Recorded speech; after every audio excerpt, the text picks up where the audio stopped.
တက်ဆန်တောင်းရှိုံနဲ့ဘာတွေစားလို့ရပြီလဲရွှေနန်းလောင်စားတော့ကုံမှာ9မျိုးတစ်ဆက်ကို1100နဲ့ဒီလိုမျိုးလေးတွေရနိုင်ပြီနော်ဒါကြတော့မြေပဲမှွကြော်လေးနော်အကုန်လုံးလည်းစားဖို့ကြမှာပါကျွတ်ရွာနေရောအရသာလေးကတကယ်ကောင်းနေရှင်ဒါလေးကကြတော့လေအာလူးရဲ့အထဲမှာကောင်းရင်းကွက်ကလေးရဲ့ပြီးတော့အသားလူလေးရဲ့ပြင်းတော်သိန်းလေးနဲ့နနိုင်လေးကြော်ပြီးထားတာ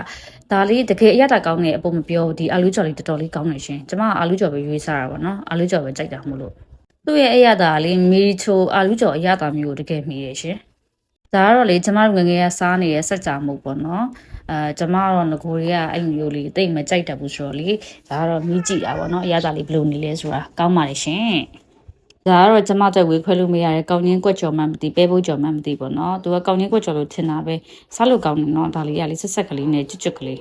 ဒါနောက်ဆုံးကတော့ထုံးစံတိုင်းမှာပဲပဲချောင်းအရသာမပြောင်းပါဘူးငငယ်ကစားခဲ့တဲ့အတိုင်းပဲသူကချွတ်ချိုလေးနဲ့မှုံမွေးလေးပေါ့နော်အရသာလေးအကုန် recommend ပေးပါတယ်မှာယူအားပေးမယ်ဆိုလို့ရှိရင်တော့အပေါ်မှာကျွန်မ screenshot လေးချထားပြီးရဲ့အောက်မှာလည်းကျွန်မ mention ပေးပါအောင်မယ်အားလုံးကျေးဇူးတင်ပါတယ်ရှင်